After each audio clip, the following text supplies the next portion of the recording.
Ok, je vais effacer tout ça. Bref, on arrive avec une nouvelle capsule en fait qui concerne le data binding. Ça, vous allez voir, c'est assez sympathique. Ça va nous permettre de faire des trucs qui sont plutôt en temps réel, disons-le comme ça. Ça fonctionne vraiment très très bien et c'est un des points forts des frameworks comme Vue.js, Angular et React.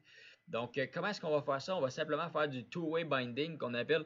Donc, on va synchroniser un champ texte, un input texte en fait, avec vraiment un string, un paragraphe par exemple, et on va faire changer le string du paragraphe en même temps qu'on change celui du input finalement. Donc, comment est-ce qu'on fait ça?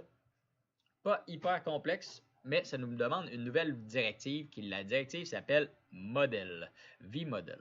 Donc allons-y comme ça. On va simplement commencer par notre HTML. On va se créer un beau P ou une belle div avant. Div, on pourrait les faire les deux en même temps. Si vous avez votre emmet d'installer, div app1 à l'intérieur de la div, je vais mettre un P.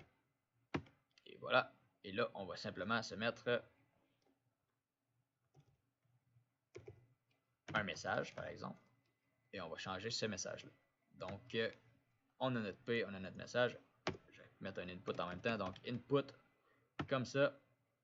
Le type est plus ou moins important. Nous, ce qui va nous intéresser, en fait, c'est de mettre une nouvelle directive qui s'appelle vModel. C'est elle qui va nous permettre de vraiment avoir, de synchroniser, en fait, cette entrée de texte-là avec le message qui est en haut. Comment est-ce qu'on fait ça? On fait égal, et on va lui mettre des guillemets doubles, et après ça, on va lui mettre simplement le nom de notre propriété, donc message. Ça, c'est le côté HTML de la chose. Derrière tout ça, qu'est-ce qui se passe? Ben, il se passe la même chose que d'habitude. Donc, let app est égal new vue parenthèse à l'intérieur des parenthèses. J'ai toujours le réflexe de mettre les accolades après. C'est un peu étrange, mais bon, je vais finir par m'y faire. Ce qu'on fait avec ça après, c'est simplement lui mettre le sélecteur, comme d'habitude. Donc, number app1, une virgule.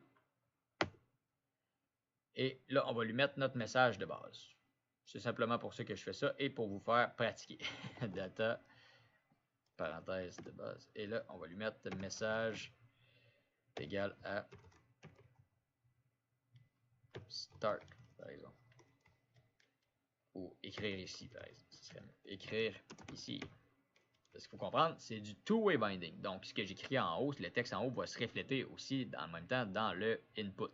Donc, si on regarde ça de cette façon-là, on refresh, je ne vais pas le chercher. Qu'est-ce qui se passe ici? Ah, j'ai mis un égal, excusez-moi.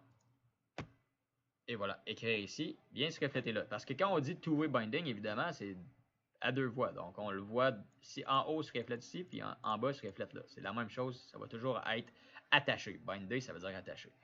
Donc, comment est-ce qu'on pourrait écrire ça? On pourrait écrire n'importe quoi. Blablabla, blablabla. Et là, ça poursuit comme ça. Donc, c'est ce qu'il y en a pour le two-way binding. Ça peut être intéressant sur certains trucs, des modalités de chat, des trucs comme ça, je sais pas. Il y a plusieurs possibilités. Pour un formulaire aussi, pour faire une évaluation pour voir si ça rentre en temps réel dans les cases d'un formulaire, quelque chose comme ça. On peut s'amuser, laisser libre cours à votre imagination et ça devrait être bon. Donc, c'est ce qu'il en était pour le vModel qui nous permet à faire, en fait, de se modeler sur un champ qui existe déjà, donc la variable en tant que telle. Donc, si j'écris juste ça comme ça, par exemple, qui est ici, et j'écris app.message, il va me revenir avec le string qui est ici. Donc, il change la valeur vraiment du message en temps réel. Donc, c'est ce qui en était pour la petite démonstration. N'hésitez pas à faire les exercices concernant ces petits avancées technologiques que vous apprenez en ce moment. Donc, à la prochaine capsule.